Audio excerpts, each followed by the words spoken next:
Um, okay, picture this scenario for a second. You are scrolling through your local news feed on your phone. Or, maybe you're reading one of those glossy flyers that just arrived in the mail from your local school God, district. those are always so polished. Right. Very shiny. And right there on the front is a brightly colored headline screaming absolute victory. Like, record high graduation rates. Or test scores are up 20%. The achievement gap is closing. Exactly.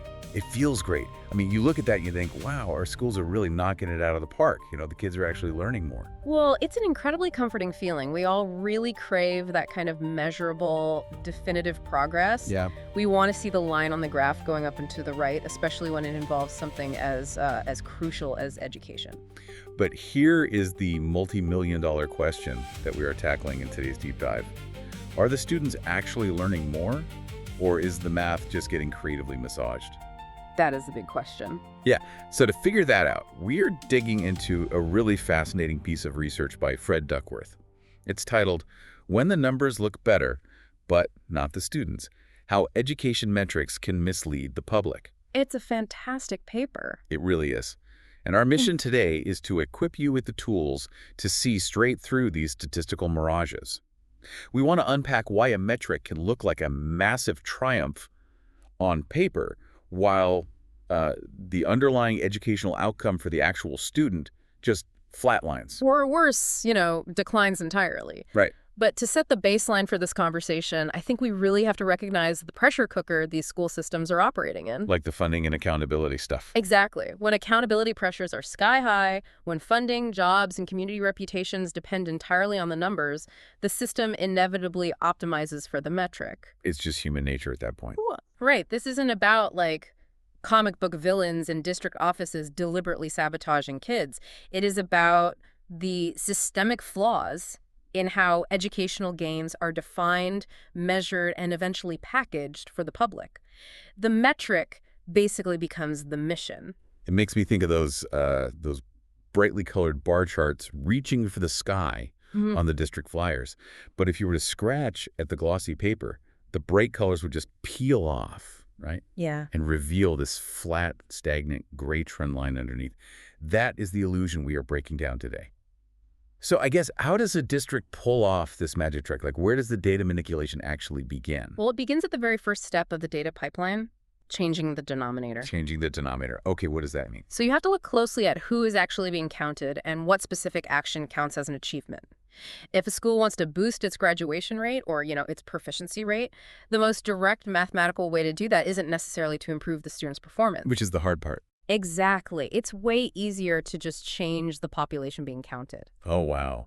So they are artificially shrinking or altering the pool of students to make the passing ratio look better. They are managing the cohort.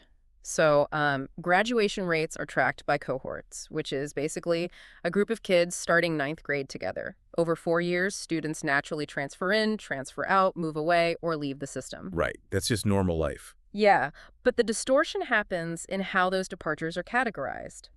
If a chronically struggling student simply stops showing up, coding them as a dropout hurts the school's graduation metric. Because they're still in the denominator. Precisely. But if the school codes them as having transferred to another district or moved out of state, that student is quietly removed from the denominator entirely. Wait, I imagine there's a process for that, though, right?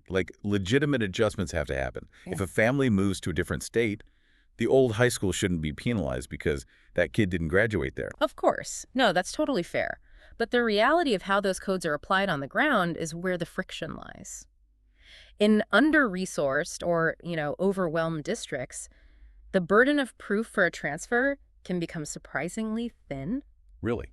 Like how thin? Like an unanswered phone call or a piece of returned mail might be used as justification to remove a failing student from the cohort. You're kidding. No, it happens. And so the headline rate you see in the news goes up, but it doesn't reveal how much cohort movement shaped that final result. The metric improved without a single student actually getting smarter. That is wild. It's like claiming a new diet program is a massive success because the average weight of the group dropped. It just stopped weighing the people who gained weight. That's a perfect analogy. The number looks better, but the reality is completely different. Right. The selective measurement completely distorts the outcome.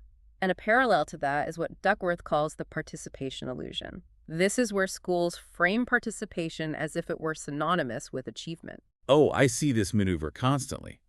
A school will send out a newsletter boasting that enrollment in advanced placement, or honors, or dual enrollment classes has doubled over the last 3 years. And on its face, that sounds phenomenal. It does. Like, look at all these kids taking hard classes. It sounds phenomenal because expanding access to rigorous coursework is generally a good thing. But the narrative stops at enrollment. Advertising massive signups in these rigorous programs completely sidesteps the crucial follow-up data. Right, because just sitting in the chair doesn't mean you mastered the material. The real questions are, like, did they actually finish the class? Did they pass the AP exam? Exactly. Did the college credit actually transfer? The source text warns about this explicitly. If a district boasts about AP enrollment but refuses to publish the AP exam pass rates, they are very likely masking a failure. Because if the kids were passing, they'd brag about it. Exactly. If thousands of kids take the class, but only a tiny fraction pass the externally validated assessment, the district isn't actually providing college-level learning. They're just relabeling regular classes to boost a metric. There's another statistical trick Duckworth highlights that plays right into this. Reporting a rate without a count. Oh yeah, this one is everywhere. You'll hear a school boast, our college-bound rate rose by 20%. And 20% sounds incredibly impressive. It sounds huge. But without the raw numbers, that 20% jump might represent just 3 or 4 kids in a really small graduating class. A percentage without the underlying denominator and a multi-year trend is basically just a marketing slogan. It really is. And, if managing the denominator and redefining achievement doesn't produce the desired numbers, districts and states pull the next lever available to them. They change the assessment tools, they move the goalposts. Like the actual tests themselves. Yes. A state's overall proficiency rate can miraculously jump simply because the passing line was quietly altered. Cut scores are lowered, graduation testing requirements are suspended. Oh, they just let you retake it forever. Right. The policies for retaking exams become so lenient that passing is almost guaranteed through sheer attrition, just taking it over and over. Well, wait, let me push back a little here. States have to update their educational standards and tests, right? Yeah. Like, we shift from paper tests to computer-based adaptive tests. We write new formats for questions because the economy and the world change. Sure. If the test is always evolving, how can anyone compare year-over-year data? Is it all just useless? Well, it becomes entirely non-comparable unless a very specific, rigorous statistical step is taken. This is a key term here, a linking and equating study. A linking and equating study. When a state rolls out a brand new assessment or changes the grading scale, comparing this year's scores to last year's is literally comparing apples to oranges. How does an equating study actually build that bridge to make them comparable? So, they create a control group.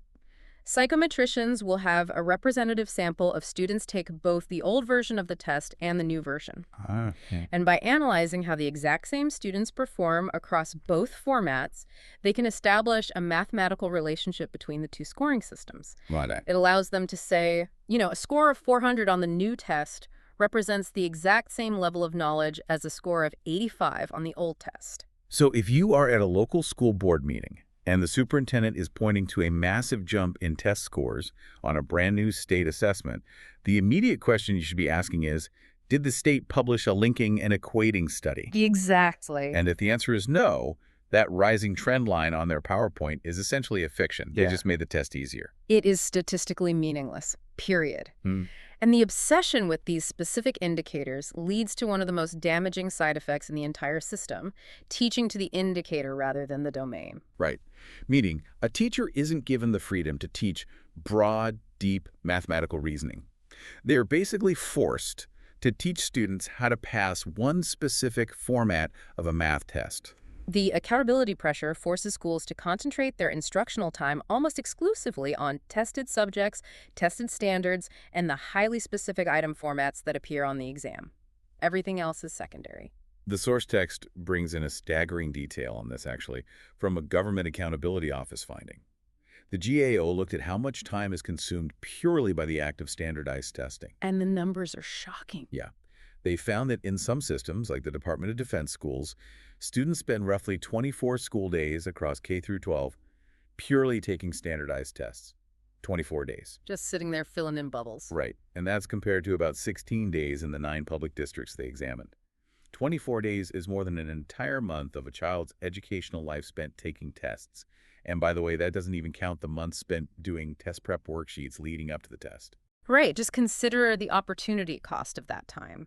What gets displaced to make room for an entire month of testing and the subsequent months of preparation? A lot, I'd imagine. The wider, richer curriculum is completely hollowed out. History, civics, the sciences, the arts, creative writing, foreign languages, physical education. All the stuff that makes school interesting. Exactly. These domains don't feed the primary accountability indicators, so they are pushed to the margins or eliminated entirely. The test score metric might tick upward, but the student's actual education, their exposure to a diverse understanding of the world, shrinks dramatically. Wow. So, okay, once those tests are finally taken, the raw data comes back to the district. Yeah. But the public rarely gets to see that raw data, do they? Almost never. It gets smoothed over, packaged, and spun. Duckworth goes into detail on these data disguises, specifically the shield of growth metrics and the danger of relying on averages. Yeah, growth measures are incredibly popular right now. And to be fair, they do have real value in tracking a student's trajectory. But they are frequently used as a rhetorical shield to avoid reporting absolute performance. A school will loudly tout its positive growth percentiles to distract from the fact that its students are fundamentally failing. Right, because mathematically, if you are starting from the absolute bottom, any forward movement is growth. Like if an 8th grader is reading at a 2nd grade level, and over the year they improve to a 3rd grade reading level, that is technically positive growth. Yep. And the school claims a victory. Mhm. But it obscures the terrifying reality that the student is still 5 years behind grade level expectations and entirely unprepared for high school. The growth narrative is used to neutralize urgency. Like, don't worry, we're growing, and school systems do the exact same thing with averages. Oh, averages are so tricky. They really are. A district-wide average score can rise simply because the highest performing students improved a little bit, or because a few wealthy neighborhoods in the district shifted their demographic composition. Meanwhile, the bottom quartile of students, the ones who actually need the most help, might have completely stagnated or fallen further behind. Exactly. A mean average acts as the blanket that hides all of those underlying disparities. It's like a CEO standing up at a shareholder meeting and saying, the company's average salary went up 10% this year. Oh, perfect example. Right. But in reality, only the top executives got massive million-dollar bonuses, while all the entry-level workers took a pay cut. The average mathematically went up, but the vast majority of the workers are worse off. You have to look at the distribution. That distribution is vital. And examining the distribution brings us to one of the most counterintuitive findings in Duckworth's analysis. It has to do with equity gaps. You know, the achievement disparities between different racial or income subgroups. I was absolutely stunned reading this section, because we are so conditioned by the media and by district PR to applaud whenever we hear that an achievement gap is shrinking. We just assume it means the system is becoming more fair and effective. Right, that's the natural assumption. But Duckworth points out a massive blind spot there. A shrinking gap isn't automatically a victory. Not at all. It all depends on the underlying mechanics of why the gap shrank in the first place. There are basically two ways to close a gap. The positive way is that the lower performing group dramatically improves their absolute scores, catching up to the higher performing group. Which is what we all hope is happening. Right. But the negative way, which occurs far more often than people realize, is that the gap shrinks because the higher performing group's scores declined. So the students at the top start doing worse, the students at the bottom stay exactly the same, the distance between them mathematically narrows. And the district sends out a press release claiming a victory for equity. That is just deeply cynical. It is. They claim success based on the narrowed gap alone, entirely omitting the fact that it was achieved through mutual decline. That is why anyone looking at this data must demand reports that show both the gap and each group's actual absolute score over time. You also have to ask who was actually in the room on the day the test was administered. Right. The source talks about selective exclusion. Oh, this is a big one. If a district wants to boost its averages, the data looks much cleaner if chronically absent kids, English language learners, or students with severe learning disabilities are quietly excluded from the testing pool. Just left out entirely. Right. That is why looking solely at the proficiency rate of the test takers is dangerous. You have to ask for the participation rate. Like, what percentage of the total student body actually sat for the exam? They also manipulate the time window, don't they? A Wow. district will announce the largest point gain in a decade. But when you look closely, they achieve that gain by comparing today's stats against an unusually terrible baseline year. Yes, the COVID pandemic is a perfect example of this. Right. If you compare this year's numbers to a pandemic-disrupted year, of course it looks like a massive historic gain. It's just cherry-picking the starting line. All of these mechanisms, managing the denominator, altering the tests, hiding behind averages and growth, cherry-picking baselines, they all culminate in the ultimate metric of the K-12 system, the single data point that communities care about the most, the high school diploma. The piece of paper, the Yeah. holy grail. Exactly. But after looking at all these statistical games, you really have to ask, what does that piece of paper actually represent today? Well, we have dangerously conflated the act of receiving a diploma with demonstrated readiness. The national adjusted cohort graduation rate, the percentage we see celebrated in all the headlines, only tells us the proportion of students who earned a regular diploma within 4 years. That's it. That is it. It is not a measure of academic mastery. It is not an indicator of college readiness. And it certainly isn't a measure of occupational competence. Wow. A high school can boast a record-breaking 95% graduation rate while simultaneously graduating a senior class where half the students need massive remedial intervention just to survive a community college math class. So how do we spot that disconnect? Like, how do we know if a local high school diploma is backed by actual learning or if it's just a product of metric manipulation? You look at the engines of inflation, specifically the explosion of credit recovery programs and generalized grade inflation. Credit recovery. Yeah. Credit recovery was initially designed as a safety net. It was a way for a student who, say, suffered a severe illness or a life disruption to make up a failed class. But in many places, it has morphed into an automated diploma mill. Right. A student fails a traditional Algebra 1 class, which involves, 180 hours of direct instruction and complex problem solving. But to recover the credit, they put in front of a computer for a few weekends to just click through a multiple choice software module. Yep, they just guess their way through until they pass. And the school's metric records a credit earned, but the student hasn't internalized any actual algebraic knowledge. The oversight, the instructional hours, and the assessment rigor are entirely bypassed.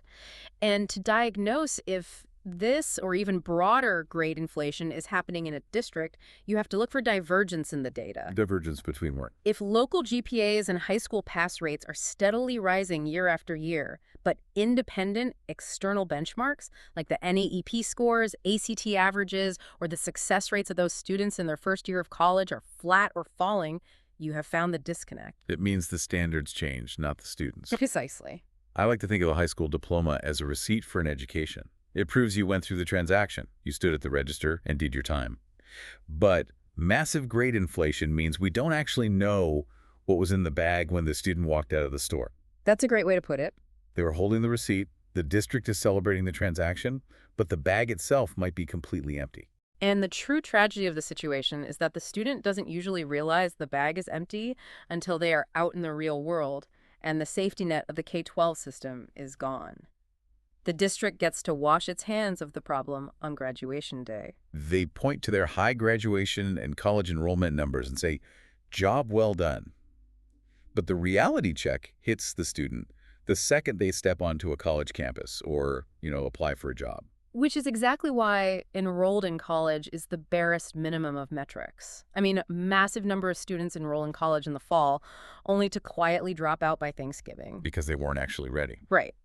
A more informative, honest measure separates mere enrollment from actual post-secondary success. What matters is first-year persistence. What matters is the remediation rate. Are students taking on thousands of dollars in student loan debt to pay for high school-level math and reading classes they should have mastered for free? That's infuriating. It is about debt-to-earnings ratios and actual degree completion. And Duckworth points out it is the exact same dynamic for career and technical education programs, too. Earning a CTE certificate in high school is a great metric for the principal's dashboard. But does that specific training actually match the labor market? Exactly. Are those students getting employed in that field, and what are their actual earnings 3 years down the line? A certificate in a dying industry is a success for the school's data report, but it's a huge failure for the student's career. We cannot allow districts to treat enrollment and actual completion as rhetorically interchangeable. So if you are listening to this, you are likely the ultimate consumer of this data. You are a taxpayer funding these systems, a parent trying to navigate them, or just a citizen who understands that our collective future depends on this working correctly. We all have a stake in this. Right. So if we know the numbers are being manipulated, what is the defense? If I'm a parent reading that glossy district flyer, the rising bar charts we talked about earlier, what should I actually be looking for? You have to read the data like an auditor. Like an auditor, okay. When you see a claim that students are proficient, the first step is to demand the exact definition of that term. Did they lower the cut score this year? Did they switch to an easier test without providing a linking study? I'd also be looking hard at the fine print to figure out who's missing from the data. If they say the graduation rate went up, I want to know how many kids were coded as transfers. If they say test scores rose, I want to know the participation rate. Who was actually in the room? Furthermore, you have to demand absolute levels and long-term trends. A newsletter boasting a 20% increase is completely useless without the raw numbers and a 5 to 10-year historical context. You have to look for that divergence we discussed. Compare the glowing local grades and credit recovery rates against external unforgiving exams like the NAPP or the SAT. And based on that terrifying point about equity gaps, we know to check if every group improved their absolute scores, rather than just cheering because the top students slipped and the gap narrowed. Ultimately, you have to ask what was sacrificed to achieve the metric. If math scores went up, did the district eliminate music, recess, and civics to get there? Duckworth argues that the only way out of this trap is for communities to demand a better dashboard. A dashboard that doesn't just rely on one triumphal, easily manipulated number. Right. A credible district needs a balanced, transparent set of indicators. This dashboard would separate inputs and participation like simply signing up for an AP class from long-term demonstrated learning, like actually passing the exam. That makes total sense. It would honestly track credit recovery rates, chronic absenteeism, and the real-world post-secondary outcomes of its graduates. It would show the absolute performance of every subgroup, not just the averages. We've covered a massive amount of ground today. We've looked at the hidden mechanisms behind the metrics, right?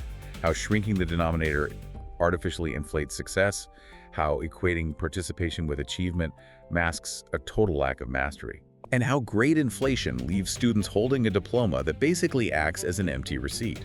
The entire system is built to feed the indicator, often at the direct expense of a broad, meaningful education. But the power dynamic really shifts when the public knows how to read the data. You don't have to accept the glossy flyer at face value. You can look at the record-high numbers and ask the fundamental question, the metrics survived, but how are the actual students doing? It leaves us with a necessary, if slightly uncomfortable, question to consider. What's that? Well, imagine if a major school district were to adopt that perfectly transparent, unforgiving dashboard tomorrow. If all the metric games stopped, the baseline was reset, and the raw, unvarnished reality of absolute performance and long-term outcomes was laid bare for the community to see. How would that shock to the system shift what we demand from our schools on a daily basis? That would be a huge wake-up call. If the illusion of constant progress was shattered, would society finally be forced to value the difficult, messy work of true mastery over the comforting appearance of success? Wow. Imagine those glitching bar charts finally stabilizing. They would be brightly colored, and they certainly wouldn't be pointing straight up to the sky. It would likely be a flat, gray, very sobering line. But at least then we would know exactly where we are standing and exactly where we need to start building.